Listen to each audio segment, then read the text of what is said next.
Hello, everyone. Hello. So, welcome to our panel.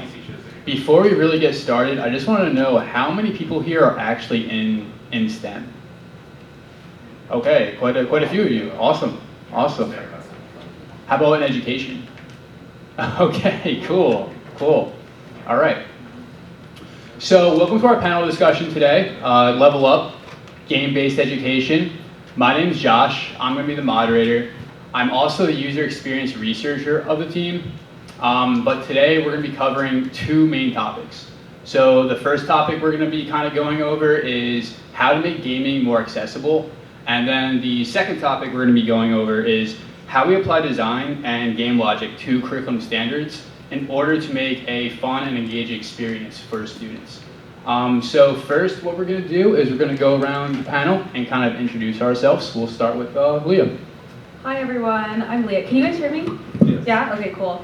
I'm the founder and CEO of STEM Tales. I currently do a little bit of everything. So I do branding, marketing, pitching. I talk to investors all day. I also talk to educators, librarians, tutors, and academics alike, trying to figure out what they're doing and get them to understand our mission and see if they want to join in terms of helping us move our prototyping forward. I also talk to parents, I talk to students, I talk to younger children to see what they're doing, what the gamescape is kind of like for them. And then I'm also a technical founder, so I do get to do more fun gaming things. I get to work with the team on world building, constructing narrative, game design, and character concepts. Hello, I'm Chanel. I'm one of the game developers here at STEM Tales, and I work on developing a lot of the game's mechanics as well as just all around technical development. Another thing that I focus on is the integration of curriculums into the actual game design's content. Hi, my name is Gabriella. I'm the creative director on the team. Right now my main focus is on 2D art assets, but I am in charge of the overall visual aesthetic and style of our games. I also work on the narrative elements like world building and plot development of our games. And in general, I just ensure that the design of those things is both really engaging for players, but also that it aligns with our educational philosophies. Hi, my name's Daniel. I'm the game designer here at STEM Tales. My main role with the company right now is I work alongside the developers to plan out what we work on during each development cycle to make sure that our prototypes are coming along according to our timelines. And I help design and develop new mechanics we're making for our games. So we do have some honorable mentions here. We have Senna, which is another developer here in the crowd. And then we also have Mikhail, who was a summer intern. And also someone who is not present at all is Serge. He's a developer. He is in New Jersey right now, so he couldn't make it out here. But He's on the Twitch, he's moderating. He's on the Twitch. So to kind of like get us started, Leah, I was wondering if you could kind of give us a rundown on what STEM Tales like actually is. Okay, yeah. I'm nervous all of a sudden, so I'm going to look down at my script a bit because this is the most important part for me. So we're a game studio. We focus on creating narrative-driven games. We take a specific STEM topic and pair it up with a fable or story. For now, these stories will be one that a child should already know, but as we grow, we hope to introduce children to stories from around the world. Our games are called Tales. So with each tale, what we do is we build the world up so that anything a child can and may interact with will be explorable. Our main goal is to encourage discovery and work through the scientific process. As a child interacts with the Tales worlds, they'll be able to learn about all the pre-specified STEM topics in small, tangible, and digestible pieces. And all the pieces will come together to drive forward our narrative. Overall, STEM Tales aims to serve all children an opportunity to learn in whatever way we can, but in a way that encourages movement rather than feeling like they're being forced to do more schoolwork on top of what they're already doing. So I want to ask the panel members up here kind of what brought you guys to STEM Tales. I guess we can start with Leah again. Yeah, I wrote a novel for this one, guys, so please bear with me. I started working on STEM Tales in high school when I was 17. I did a business program in New York. I'm originally from the East Coast, where my team and I wanted to do something other than, just another boring business venture. We all gamed and we were all quote unquote nerds, so we thought, what if we combine those interests? And my school required a set amount of volunteering hours per semester where I would tutor. So at the time I was thinking, let's make a more fun tutoring software. But over the course of 6 months, that turned into wanting to try my hand at building games, and that those games would have a real world impact on as many people as possible. None of my team is here today from that original team. These are all new people. And that's because game development is really, really hard. It takes a lot of effort to carefully build out all aspects of a game and make it fun on top of that. I actually spent most of college dreaming about STEM Tales. I know that's like waxing poetic, but I pursued my bachelor's in chemistry and physics, and I continued tutoring throughout college, and even now I do college counseling. And one thing that's remained in my mind is that STEM Tales should exist.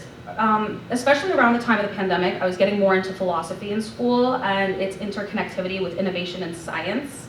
And I thought, like, screw it, STEM Tales should exist, I'm gonna try it again. I actually, Senna's up there, I actually asked her sophomore year, I was like, do you wanna do STEM Tales? And she said, no, hard no, I need to do school. And so today I have STEM Tales 2.0. Everyone is super excited to be here. I'm super grateful and excited they're here. And we're ready to make games. Okay. I joined because it also aligns with a personal mission of mine to develop gaming technology for education. Like a lot of you, I have some very fond memories playing games, and thumbs up if you've ever felt like you were in a state of flow while playing games. That heightened concentration and focus, and like you just want to get to the next checkpoint. Games put us in that flow state, which can be a really powerful thing, especially when trying to overcome difficult challenges, which STEM topics tend to bring up, a lot of complex, abstract concepts. And also, my personal experience with games is that it's one of the ways that I'm able to connect with kids. It's something that gets them excited, that gets them motivated to do something. And so that's why I'm excited to be here with STEM Tales and at MAGWest, connecting with the community of gamers and lifelong learners. Chanel actually introduced me to the team. She and I went to school together. And when they brought me on, they needed someone to kind of put a face to STEM Tales, like characters and style. And so I was really excited at the opportunity to basically illustrate for a video game. My background is in computer graphics and interactive design. My senior project was an interactive graphic novel, so I really jumped at the chance to work with the team. I also really love children's media, like cartoons, movies, I love toys, so it's like really fun to get to play with those kinds of media. And overall, I'm really stoked about our mission and what we're building. I'm really proud of it so far, and I'm really eager to share it with all of you as well. So I actually started at STEM Tales as an intern, and after my intern period ended, I was asked by the team to come on as a full-time employee, a full-time developer, and I jumped at the chance because STEM Tales felt like something that was a really good fit for me, given my background. I have education in game development, but not only that, I'm just someone who is very passionate about video games. My knowledge of video games has been described as encyclopedic. I remember once Leah asked me if I knew of any games that had claymation in them, and I had a list of 4 or 5 in a minute. And so just talking about games and being able to make games is something I've always wanted to do. But not only that, I have somewhat of a background in education as well, and it's something that I am also passionate about. There was a period of time where I was teaching coding classes to kids, and also my mother is actually a teacher who teaches in public schools. So being able to take that education side of my background and my passion for games and make that one thing was something that I felt was a perfect fit for me. And I kind of just want to chime in. I know when we were hiring another developer and an artist, we were going through dozens of applicants. I know when we sent Danny the offer, we were really stressed and just really hoping that he was going to join the team, because he is phenomenal. He's a really good coder and developer. But can I actually say something real quick? Going off script for a second. Chanel knows this, Senna knows this, Mikhail might know this. We interviewed close to 110 artists before Chanel conveniently went, I went to school with this girl, she might be what you want. And then we saw her portfolio, we like met her, and it was like lightning in a bottle was captured. She was just so enigmatic and it made sense. So we're super happy they joined the team because they made us wait so long for a yes. So before we kind of tackle the first main topic, I just kind of want to talk about or ask the panel, what's the significance between STEM and why STEM rather than something like STEAM? I'm going to answer this, and I've written a lot again. So STEM stands for science, technology, engineering, and mathematics. They're kind of lumped together. They're not kind of, they are lumped together because of the type of problem-solving skills required and philosophies they manipulate to prove fact. STEM is this weird kind of blob that looms over everyone. Whether you like it or not, we interact with it every single day. I'm gonna give a little background and it'll make sense. Since the beginning of the scientific revolution, and even before, we've always been in pursuit of the truth. There's really not that much of a difference between how we approach deducing truth from 200 years ago to now. But what is different is the level of sophistication. With more technology and the ability to seek out truth and knowledge, STEM is not just more popular than ever, but more consequential than ever before. And because of the way we're advancing in society, it's important that children get exposure to STEM as early as possible. Once a child is exposed to these topics, they can have the ability to try out their hands and learn and see what they're into. They also have the option to further pursue these subjects so that, when they're older, when they're juniors and seniors in high school, it's not, oh my God, computer science is like what everyone's doing and they're making $500,000 a year, or I know someone who's a doctor and they don't have loans. It's, I like plant biology or I like horticulture and I can see myself doing that day in and day out and I'll be happy. So we're trying to push away from, STEM is lucrative to STEM is applicable past, good paying jobs. And, if not, then they're exposed to STEM early, and what that means is they have critical logic skills, they can recognize patterns faster, and they'll be more curious thinkers.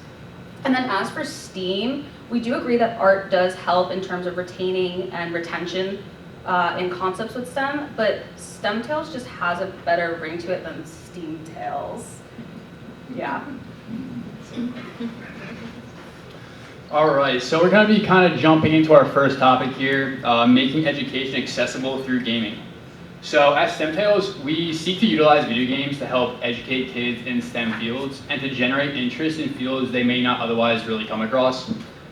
So the question is, why has the team picked video games as a medium of choice over maybe some other traditional methods?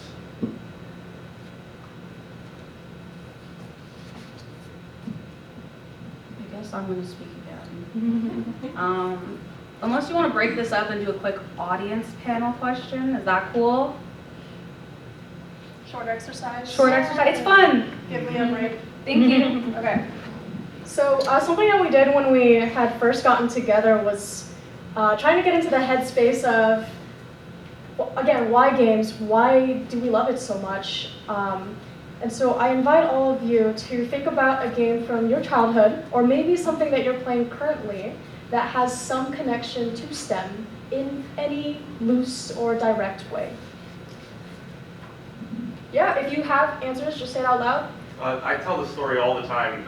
People ask this question. I'm with the Museum of Art and Digital Entertainment, so they're like, why are video games, why do I want my kids to play more video games? And I talk about when I was like 5 years old, I was playing Super Mario World, and I was like, I want to be involved in something like this. So I did graphic design for a while because I wanted to draw Yoshi and stuff. And then eventually I'm playing Rayman and there's a level designer in the version of Rayman I have. And then I'm like, okay, it's about level design, it's about like architecture, it's about this. And then I play StarCraft and there's the triggers and the zones and the campaign editor, and I was like, okay, wow, I just got introduced to all of these careers in digital entertainment at once. And I found the one that I really liked, which is the logic and the programming. And then as soon as family and friends heard, oh, you're programming computers, do that, and there's tons of encouragement there too. And I definitely would thank Mario World, Rayman, and StarCraft for all of that. And at no point did I feel like I was learning. I was playing games. So That was a phenomenal answer. Yes. I would kind of going back on that. I would add Little Big Planet. Yes, that's what I always say. Yeah, because that made. I mean, what you could make in there wasn't. You could make somewhat complex stuff with a lot of wiggling around and messing with things, but you know, it made the process of like learning how to make a game fun and approachable to you know, like a 10-year-old like me. You know what I mean? Yeah. This one's super on the nose. When I was a kid, I loved Endless Ocean for the Wii. In the first Endless Ocean game in particular, basically all you did was swim around and pet fish. Like it was like a fictional sea that you would go diving in, but all of the fish were real fish.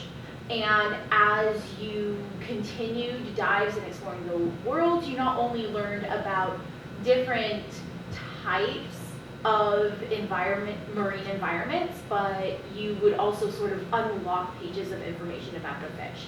And of course, I didn't read every one super carefully, but I read a lot of them, right? Because you had that gamified mechanic where all of that information was not made available to you immediately. You had to work for it. So that information was in and of itself the reward.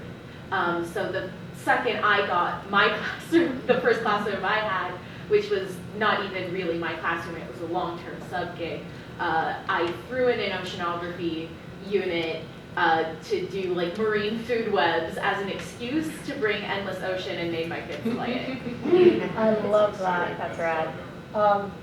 That is here. These are that's one of the games we talked about as well. Yeah.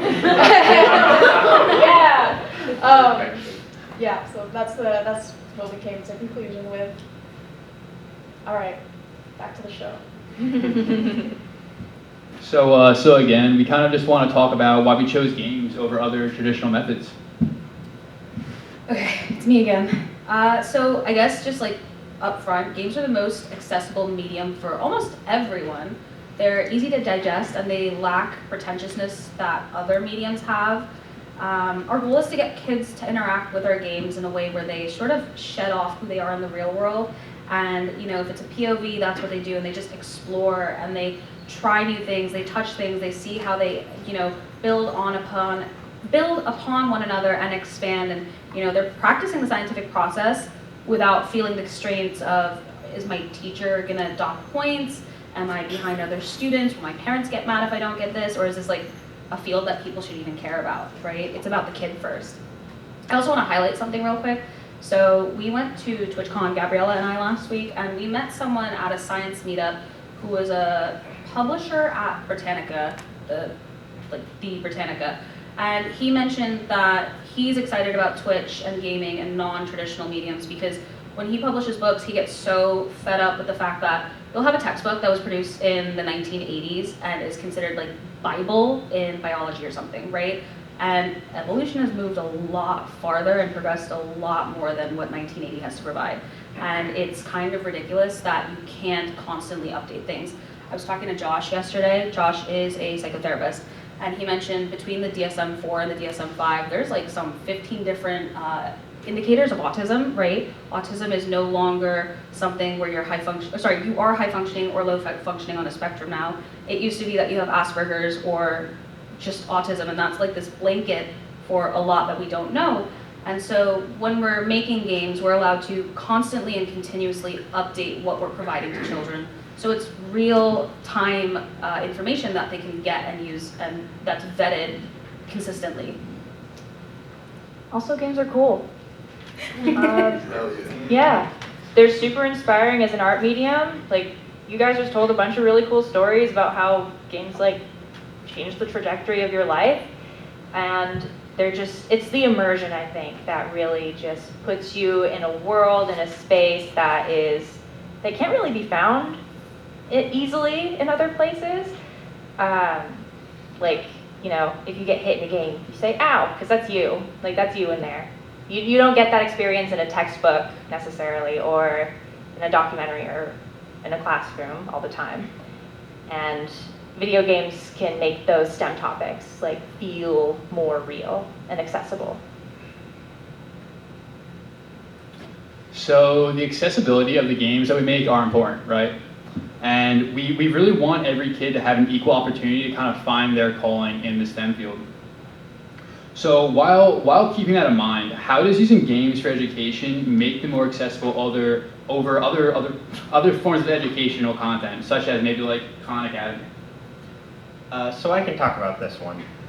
So the big thing we look at to get a little more factual about things is one of the platforms we're specifically targeting is going to be mobile devices, smart devices like phones or tablets. And the reason for that is that specific target platform is so unanimous and so many people use it that we feel it would be accessible to all people.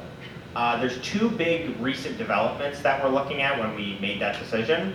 One of which is that smart devices like phones and tablets have become so common in every single country across the world. One study we saw from a few years ago said that out of the, I believe, 7 billion people on the planet when the study was done, 6.5 billion people had access to a smart device in some way. And that includes people in, America, in Europe, in Africa, in Asia, in every single country, including those that don't have as many educational opportunities as other places.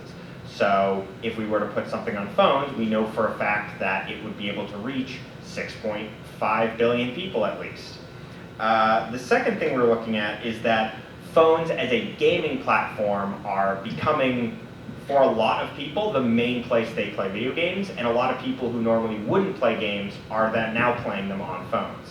One study we saw said that, I believe, 71% of people who play games do so on their phones to some extent, whether it be their main platform or even just a secondary platform on top of consoles or computer.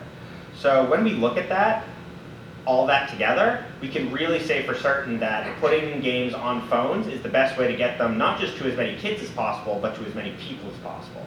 And to move it back to kids, to be a little more anecdotal, I think we've all at some point seen a kid in public playing some game on their parent's phone. I remember just a week ago, while I was in the airport to get here, I saw a kid who was screaming in the terminal, and then their parents handed them an iPad that was very clearly their iPad, and then they just quieted down instantaneously.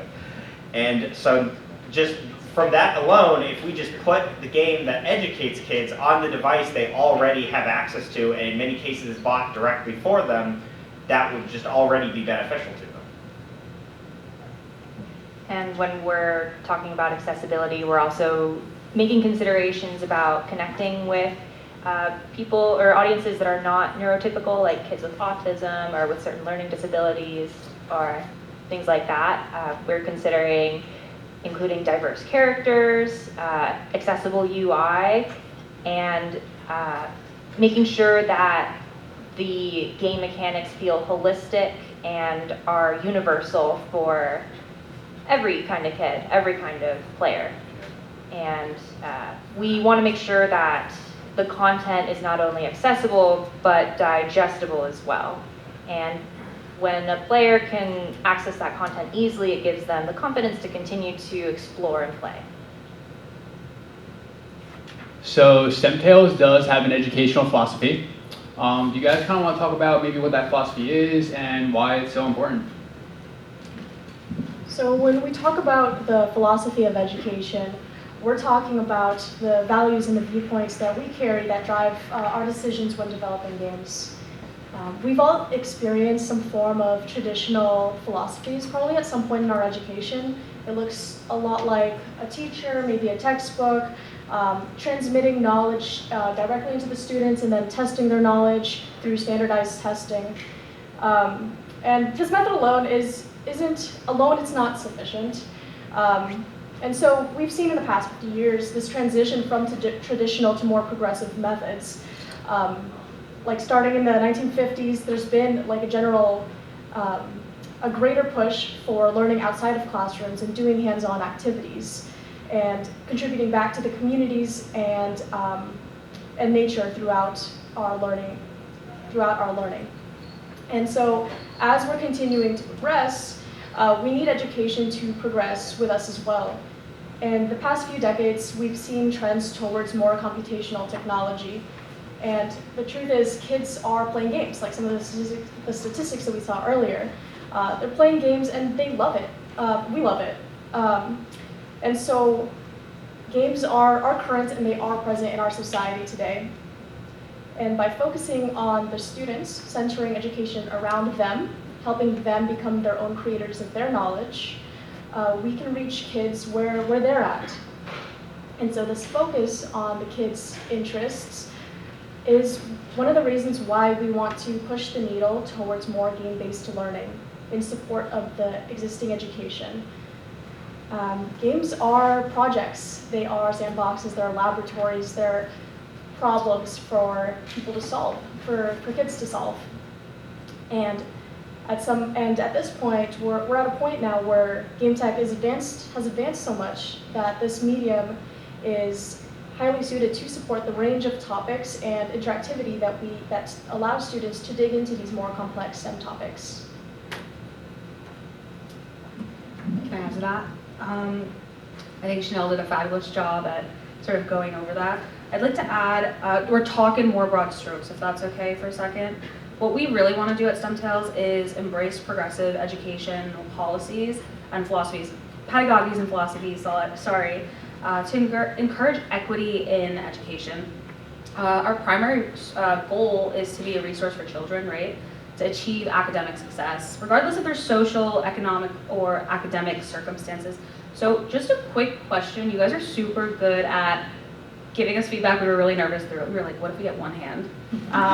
So please keep that up. How many people know the difference between equality and equity? Okay, I hope none of you are liars. I have a quote that I'm going to read because I think it's really important to say right now, which is, in an equitable educational environment, all students can access the resources and support that they need to achieve their learning goals, no matter what their language, economic status, gender, race, learning capabilities, or disabilities may be. And I think that really encapsulates what STEMtails is going for, right? Which is that we want to not just give children access, but give them a tool that scales with their ability.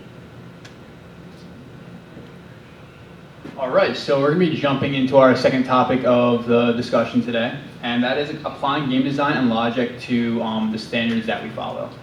So when we make educational content for our games, we do follow a set of standards known as the Next Generation Science Standards.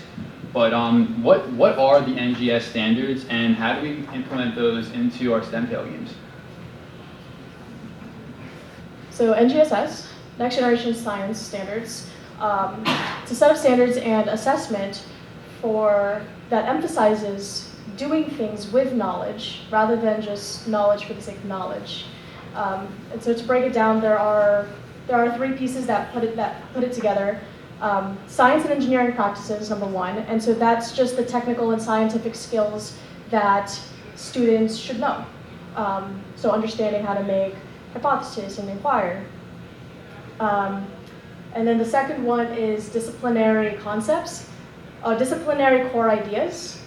So those are the actual facts about engineering, about different science topics. And then cross-cutting concepts.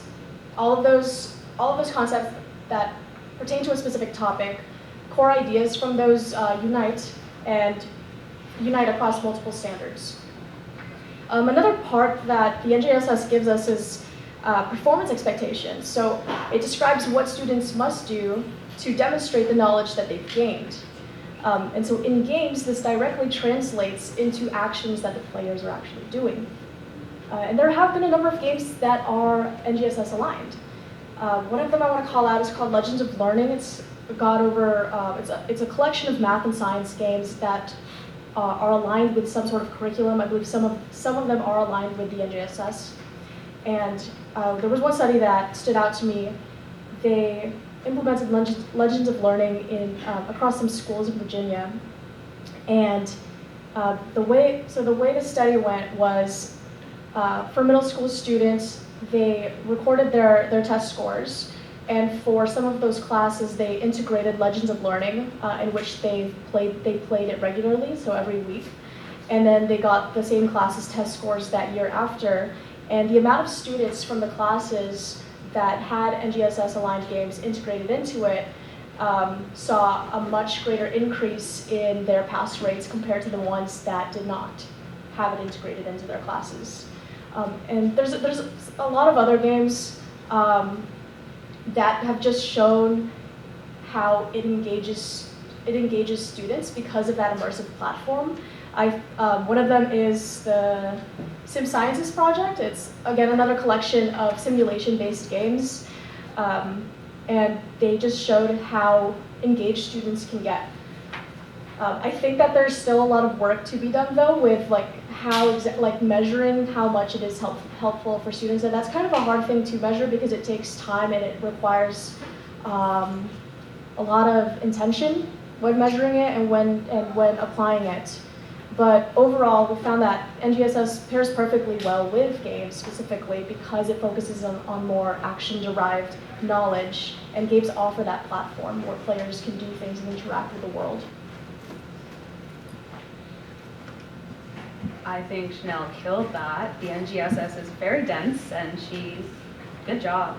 I don't know what much I can add to that without sort of repeating what she just said. So I think instead, I want to highlight the why NGSS is so important. It's important to acknowledge that comparatively, the US lacks significantly compared to other English-speaking countries. You have countries like Singapore, the UK, Australia, and New Zealand, who take away state access to regulating what a child does and does not do in school per year, right? And instead, it's federally mandated, and so you have stricter, guidelines on what a child will come into contact with, and they have to do it. If they don't, how do they get to what they need to do? And it's kind of a shame that the US doesn't acknowledge that. I know checks and balances and whatever, and I don't want to get into that, but what I can get into is what we're trying to do is say, if you happen to be in a state, one of the lower 5 states that doesn't have access, it's not your fault. It's just your environment, and here's what you can use. You can use our tool as a supplement. You can still engage with your curiosity, right? And if you're from a state, like I know I'm from New Jersey, that was #1 at one point. I was best state in the country, and I still felt like I needed more educational tools, right? And so what we want is something that we would have used as a child, something like STEM Tales to come and say, like, just gamify education, make it fun, make it cool to explore what you like. And the NGSS is a great standard to use. So in education, gamification is a concept that comes up a lot when talking about mixing games and education. Here at STEM Tales, we use something a little bit different called game-based learning. Danny, I was wondering if you kind of wanted to talk about the two concepts and the differences. Yeah, sure. So the big difference between gamification and game-based learning is basically how much the game part and the education part of some experience are meshed. So gamification is probably a term many of you have heard before. I think I heard someone call it out already. And the main thing about gamification is it's where you take something that's already educational and sort of attach some game element to it, some game mechanic, in order to make it more engaging. To give some examples, this would be something like having badges that you earn every time you complete a lesson, or having some kind of leaderboard that measures who has the most right answers on a quiz. And that's all there to keep the person who is engaging in this lesson involved, so that way they want to continue on to the next lesson or the next test. What makes game-based learning different is rather than having the game part and the learning part kind of be these two separate entities that sort of affect each other, the game itself is what is teaching you. So all of the mechanics, all of the world, all the controls are all actively the thing that is teaching you these lessons. So to put it a little simpler, it's basically the fun part comes first, and then the learning part comes naturally because of it. Do you think you'd kind of give us like a real-life example of gamification? Yeah, so gamification, honestly, the best examples would probably be stuff many of you have already used before.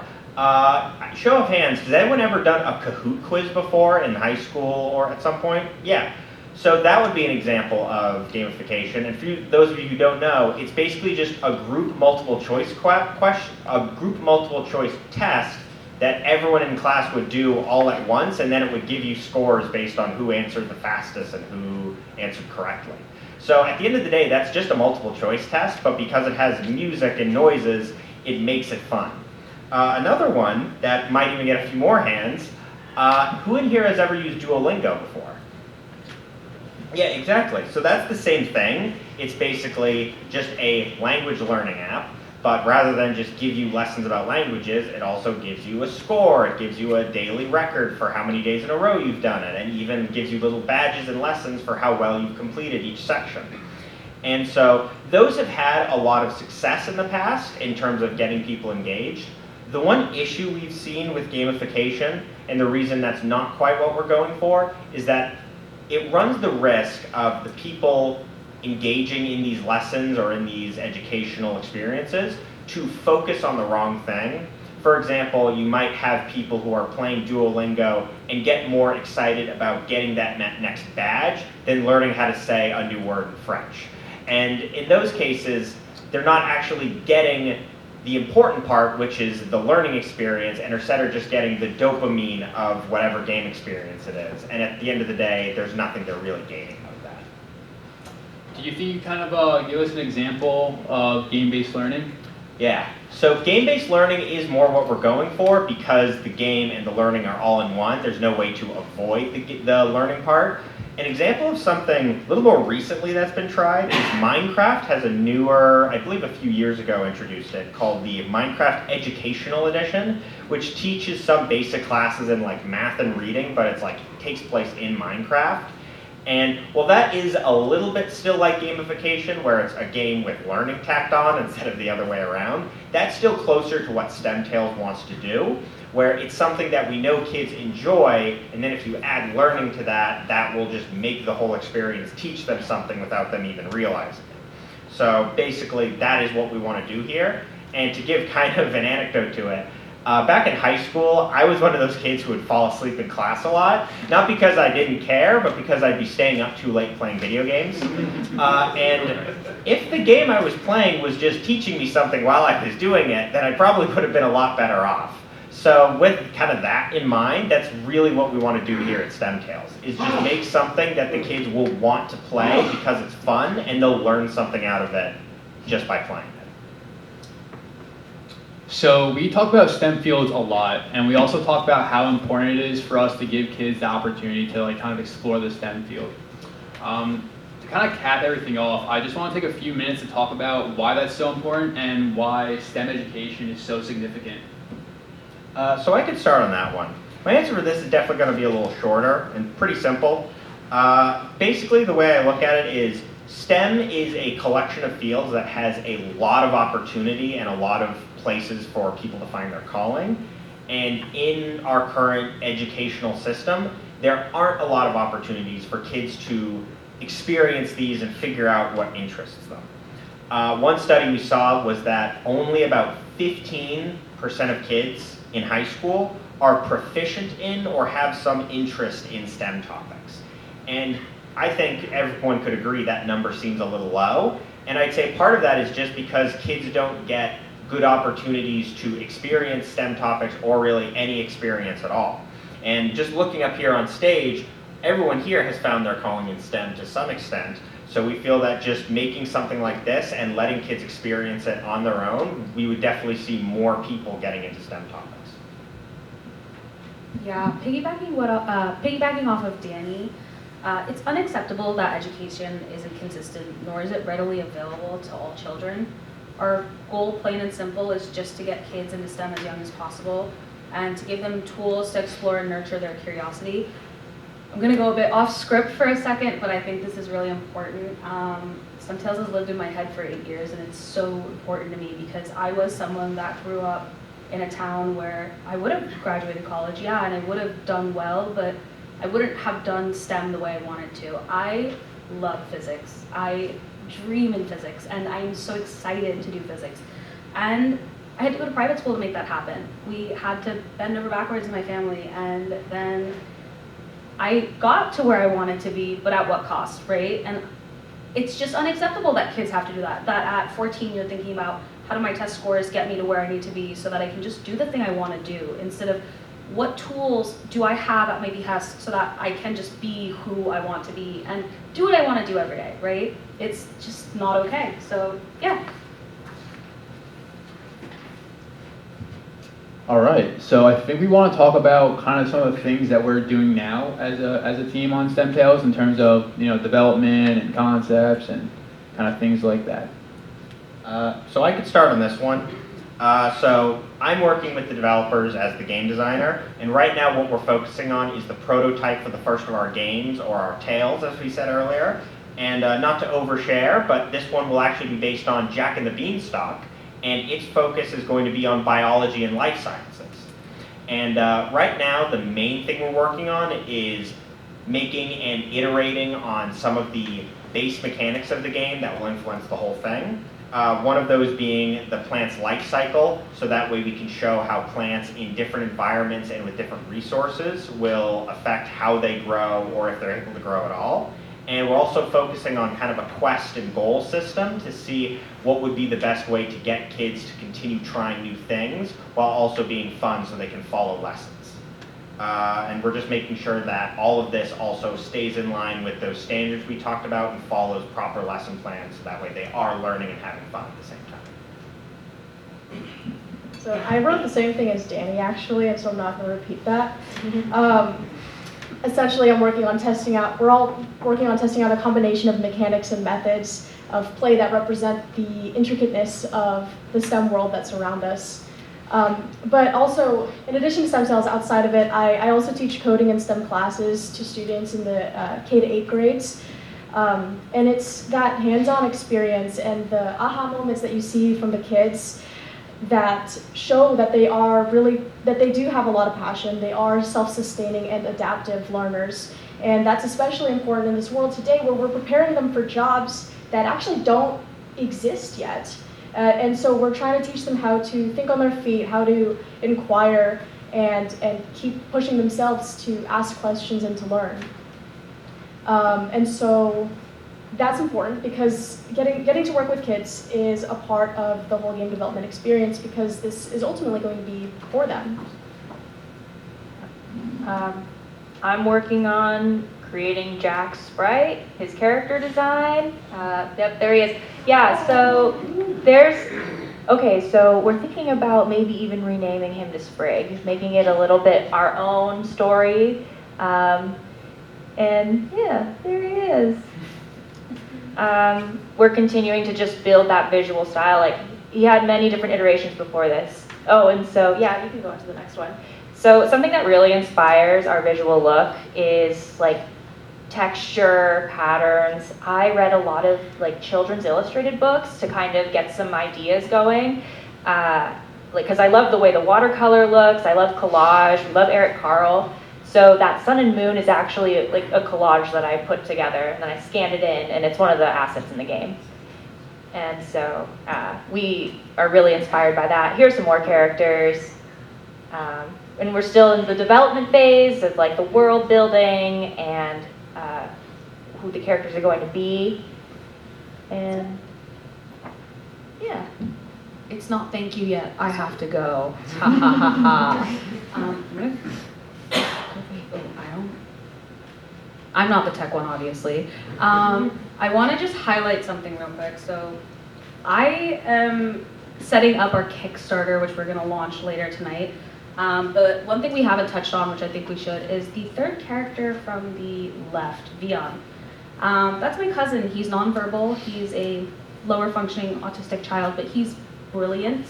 I think he's in 6th grade now. He's getting big. And if you talk to him, he's doing high school upper level math, and he's just so fun. He's such a joy to do schoolwork with. I hang out with him. That's what I call it. And we just kind of go through his lesson plans, and the way he stops and thinks and just processes information is beautiful, right? And he's someone we're making games for. He's actually our inspiration for our prototypes. When a parent or an investor comes and plays our demo, they play through the lens of Vion. So one thing I wanted to highlight real quick is inclusive game design is super important to us. Not just inclusive game design, but universal game design. So in inclusive game design, there's this idea that you flip the script. Instead of acknowledging the 95% of the audience, you focus on the 5%. And when you do that, you subconsciously maintain some type of system that works for almost 98%. But in universal design, what you're doing is saying, screw that, we're just gonna focus on what makes sense and how it can adapt. And so our tales won't just work for kids like us if we were kids, but kids like Beyond, right, who don't have the ability to communicate what's happening. But they can be in the worlds that we build, they can explore the worlds that we build, and they can have these really meaningful, lasting interactions in our game and come out learning something. Okay, now thank you.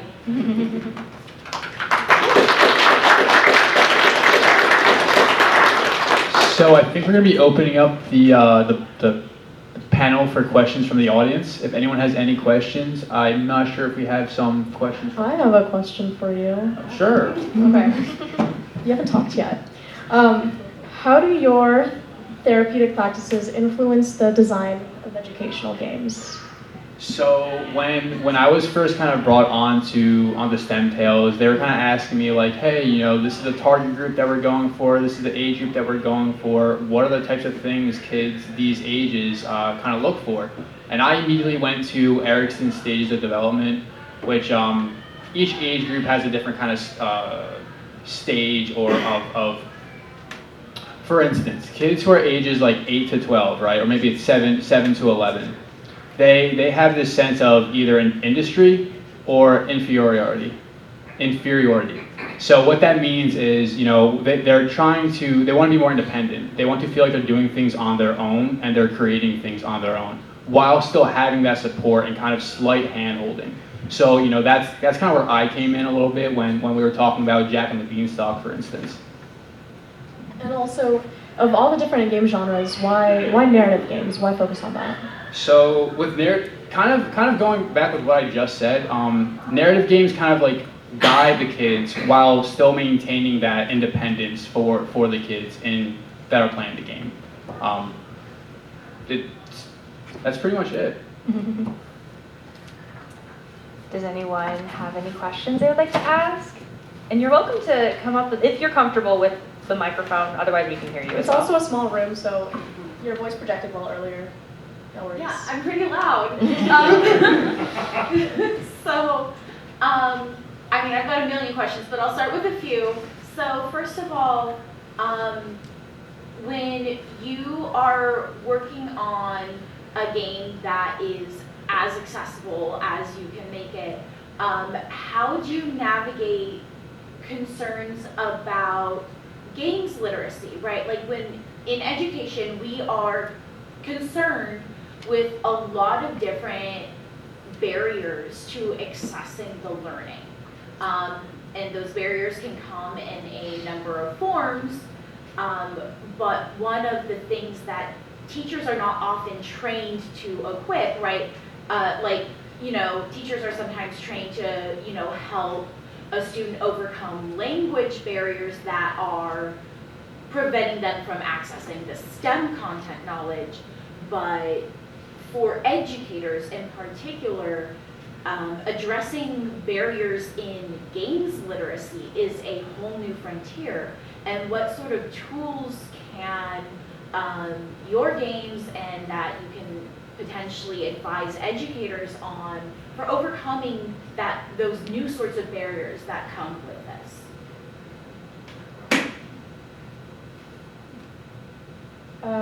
Do you mean like for games literacy, like how do kids, like the barrier to games is knowing how to use the game, or for educators how to teach with the game? Yeah, so I think of games literacy as, a familiarity and a comfort level with mechanics. So yeah. A student who is more familiar with interacting with games is going to feel more confident in navigating the game than a student who's never played a game before, and suddenly they're having to remember how to access these various pieces of content in addition to the learning. Yeah. Did you want to add to it? Actually, yeah, and I wanted to add to that. There's actually a really good video on YouTube called Gaming for a Non-Gamer. The name of the channel is RAZBUPN, Rasputin. It's a really good one because, like, the person was, reflecting about, oh, like, how did I know that I'm supposed to, move Super Mario to keep going right? It's probably because like my elder brother told me or something. But what about the person who's like never played? How do they know that they're supposed to use the mouse for directions, and they're supposed to use the WASD to walk forward, backward, and straight, and things like that? And if if the teachers themselves don't know how to use those kinds of things, it's also going to be tough, basically, Yeah. for the students. And I'm sorry, I didn't mean to hijack. I just wanted to add to your thinking. I was thinking about that a little bit. Thank you. So I wanted to talk about this. I'm really excited to talk about this. We have bug. I have a family friend who is a behavioral therapist, and one thing she talks about all the time is, I'm going to go around your question and then I'm going to answer it, is when you look at milestones of a child, you should be able to gamify it. And so oftentimes she'll buy things from the stores and then kind of like Frankenstein them and make them into things where a child will have to really, display their motor skills and their cognitive ability, and if they can't, how do they scale it back based on that toy so they can get to that point?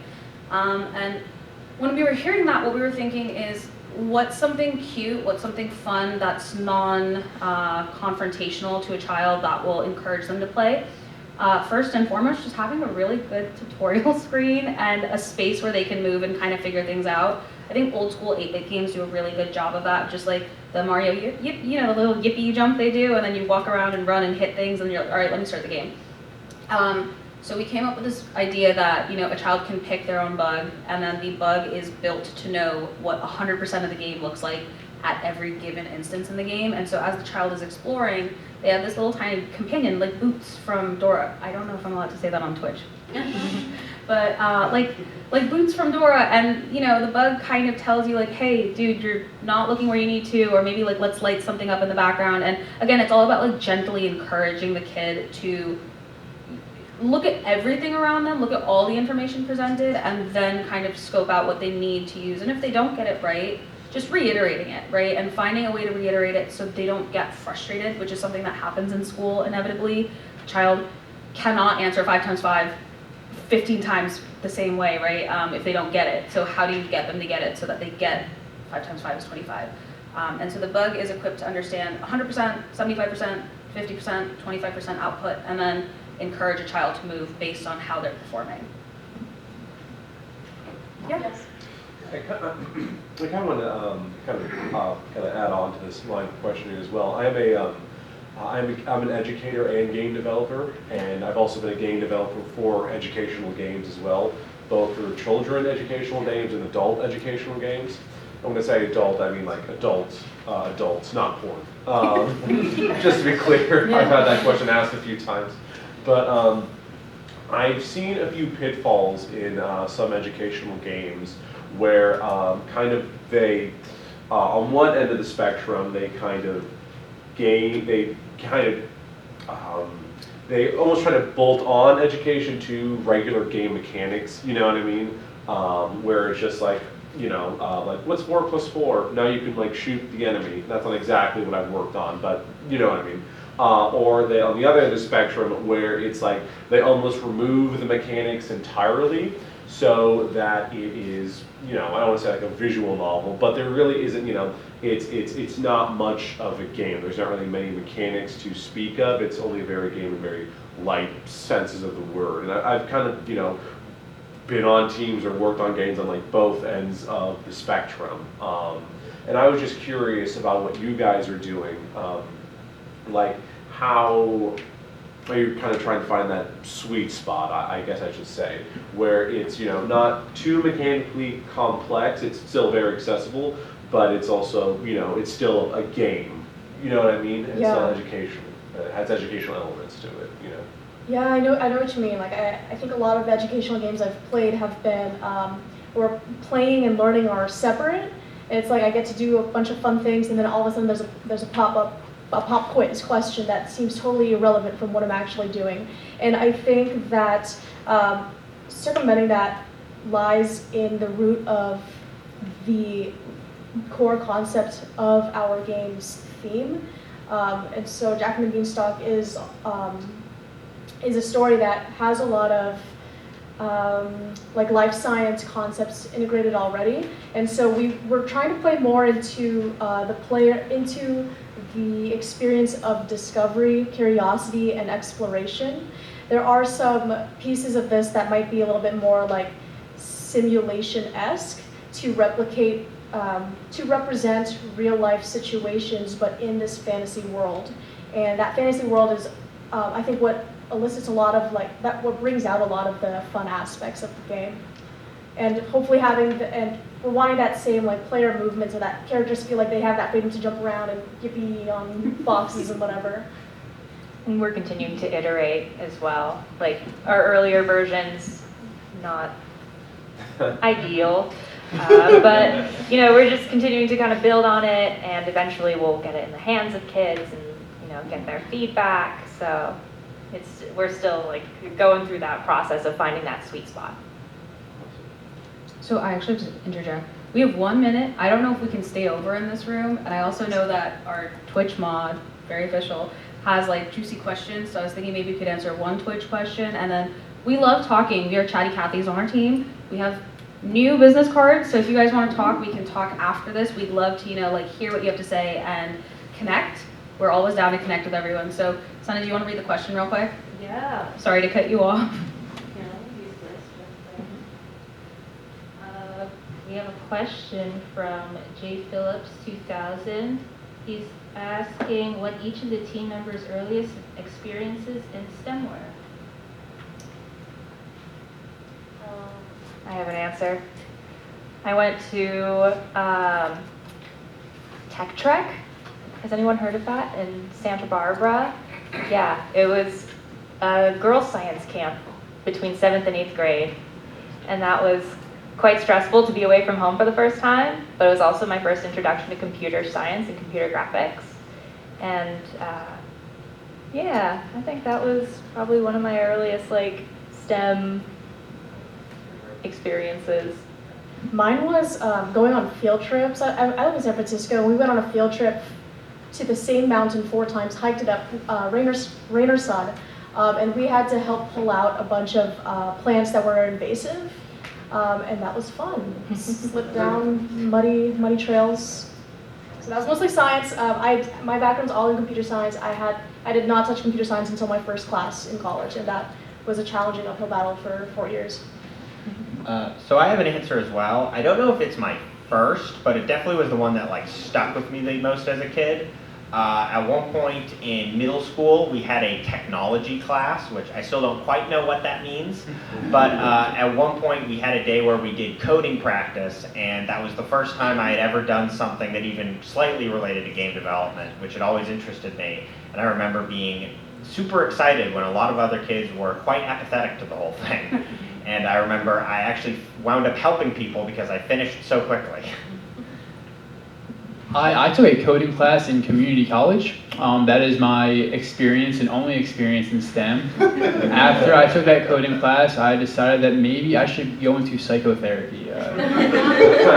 STEM wasn't necessarily for me directly. So my dad used to play Car Talk, the podcast, if any of you guys know about it. I think it was like Click and Clack or something. 2 very aggressively northeastern men, and they would just talk about cars, and I would be in the back seat on my booster seat kind of going like, Dad, what does this mean? Dad, what does this mean? And my dad, I joke, he raised me as his son, and so I learned what that meant, and then I learned the application and how to do. So there's that, and then also just my dad also introduced me to Morgan Freeman as a young child. We had the Science Channel and Nova. And every Saturday, it was not cartoons first. It was you're watching the Science Channel. And I like really, this is a pun, gravitated towards the astrophysics type shows. And I questioned God and questioned morality and questioned the cosmos. And I was like, I think this is what you make a career out of. Oh, Senna, do you want to answer? Oh, sure, yeah. For me, I remember in like 3rd grade, we had to dissect owl pellets, which are like regurgitated balls from owls, which sounds really gross, but I thought it was like the most interesting thing, just seeing like what kind of things they ate. There were like bones in there. it was so cool, and I kind of got interested in science since then. But I did computer science. Still a science. So does anyone else have any more questions? If they have questions, they'll have to ask it when we're off the panel. Oh, yes. Or wait, can we keep talking?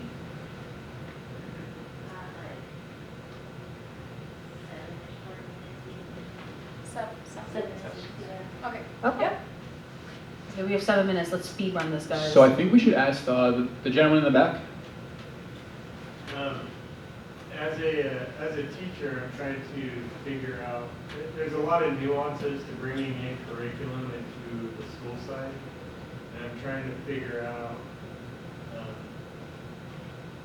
how, being interested in your program, how do you see what you're developing as a main curriculum, a supplemental? Where would I get help encouraging my district to allow me to bring your program into the classroom? I think my joke answer would be just go, please, please, please. But realistically, because that would make both of us happy. I think realistically, if you were to, posit, they will let us beta test because we are looking to, by November, by December, start to reach out to teachers more seriously and say, hey, we can't keep asking family members who love and appreciate and adore us, like, do you like our games? That's just not, fruitful. But if we have people who we don't know, if we have educators who are willing to work with us and kind of vet our content, then we would totally love to be like, yeah, let's get your kids involved and see if they want to beta test or play test our games. So I think starting there, we can give you business cards after this, and then I email it the minute I'm done with things, so I will email you tonight. Yeah, I'll volunteer.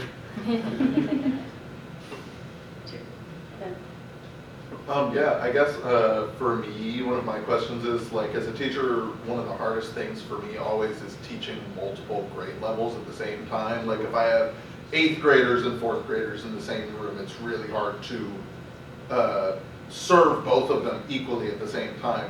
How do you guys plan to, or how are you addressing high school students and kindergartner students, and in a way that keeps them both engaged in the content?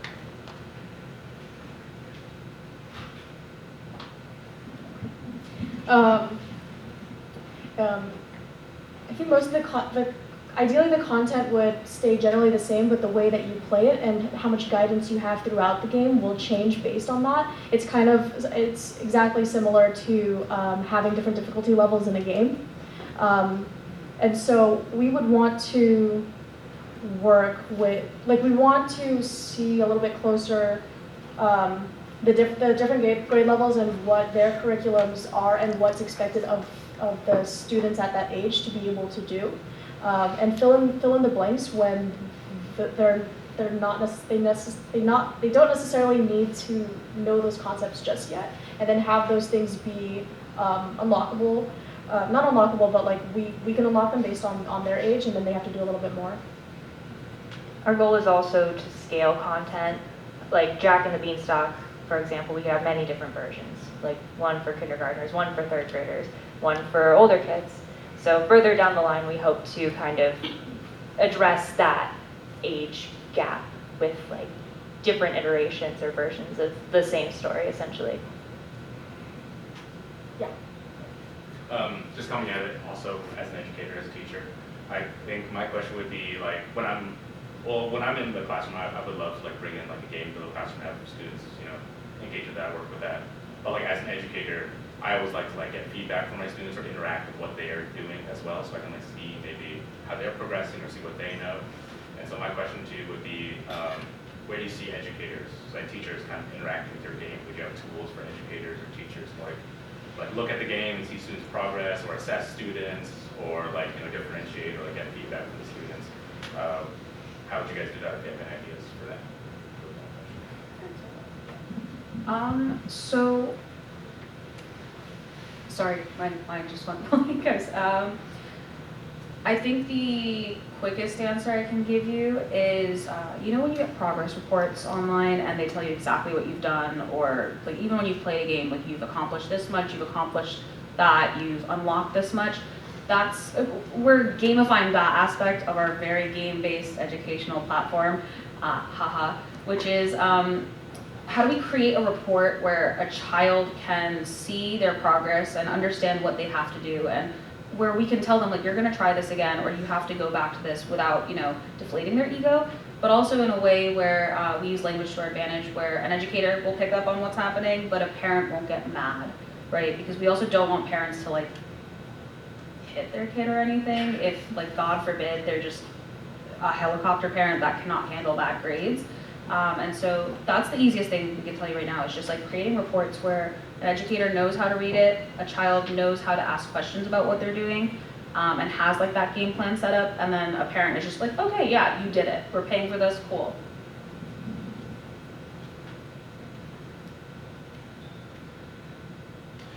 So for your Jack and the Beanstalk game, what is that going to be teaching necessarily? Is it more like agricultural or biology stuff? I was a little unclear on that, I was curious. So I mentioned that earlier. The main focus we're doing for that is biology right now. Oh, okay. I must So have like, missed that. no, yeah, it's fine. So right now we're having a focus on like plant biology, with Jack and the Beanstalk. But we're not opposed to seeing if we can involve maybe other types of biology. But at the moment we're focusing on that. We're going to see if we can build off of that as we continue. Okay, and just add on to that, do you guys plan on developing more like games or modules to branch out in different areas? Oh, absolutely. Okay. Because like we were mentioning, all our games are going to be tales, and each one would be based on a different story and cover a different topic of STEM. So biology is the first one, and then later games would cover different topics. And I saw, sorry, right before you, I saw one at the back, and I also saw one here briefly for a moment. Was that, okay, so we'll do 1 and then 2, and then 3, and then that'll be it. Great. I talk to a lot of game developers and teachers. I do a lot of study about game design, and one thing that comes in a lot of these discussions when we talk about game-based learning is the challenge of like kind of teaching, I guess like grading or measuring what someone learns from a game, especially as like game-based learning. And the challenge that I hear from a lot of people is, how do you teach to someone like, hey, you play a video game, how do you apply that to like a test? Like how you try to apply it to a curriculum? Now I was just wondering, is that something that the team has to consider, or like what are like your thoughts of like how to get around this potential problem? Getting around curriculum?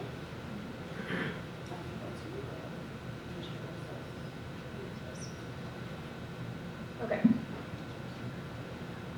Sorry, it was a little bit hard to hear, but you were asking about Kind of teaching to like a common core, teaching off of a game-based learning in a classroom.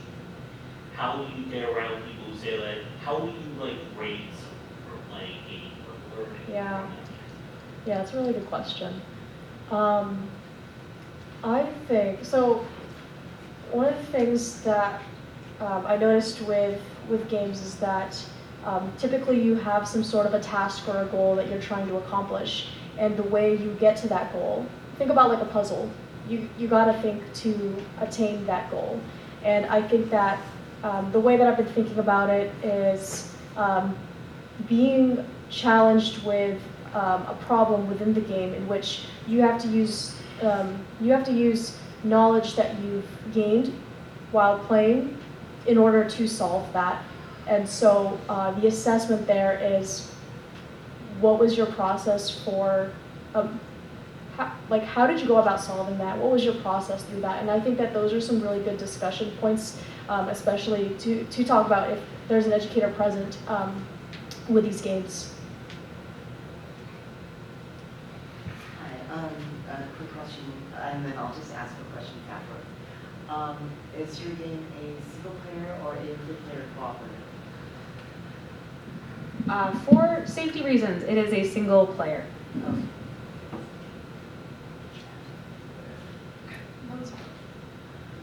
So obviously, you're working on one game now, and it'll take a very, very long time because good games take time to come out with this one, and then the next, and the next, and the next. And there are a lot of standards to cover. So obviously you can't do everything. But as you work on trying to make quality game-based learning, what considerations or lessons can you share with educators about how to incorporate game concepts into other general lesson plans without resorting to what I'm going to qualify as cheap gamification tactics?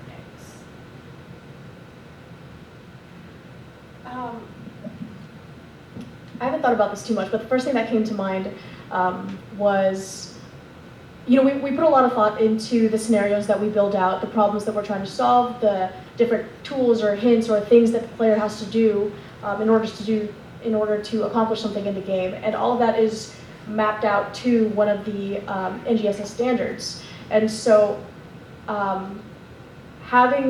making that worksheet available, showing how you can take these game elements and connect them to these different skills and concepts.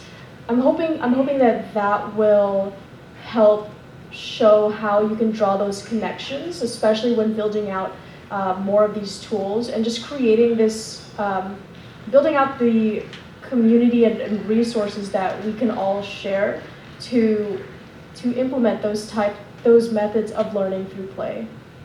And hopefully through that process we can uncover more ways in which we can start to apply more fun game-based learning activities into classrooms. I want to say something real quick.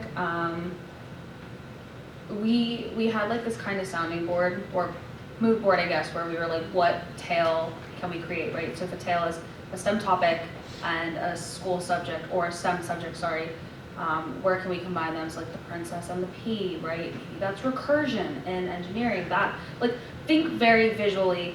I am like an ADHD iPad baby, and so a lot of STEM tales for me is just what would I have succeeded in, and it's very visual, tactile, very stimulating types of games, right? I know Senna is sassily standing in the corner, but she loves movies, she's a cinephile, and so how can we create engaging dialogue with narrative that really matters? And so looking at the game as not just a game, but a stepping stone for a non-traditional medium to incorporate other non-traditional mediums, and then just making it fun, right? Selfishly, we are thinking about what we would have liked, putting jokes that we would have liked as kids, or visuals we would have liked, like Eric Carl's Very Hungry Caterpillar.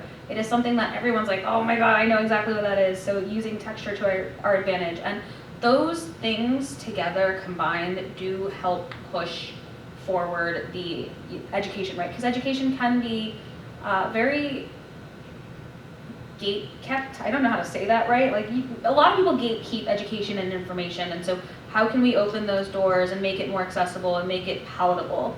And to make it palatable, you have to think, well, we're already making games, so the sky's the limit, right? How else can we think creatively?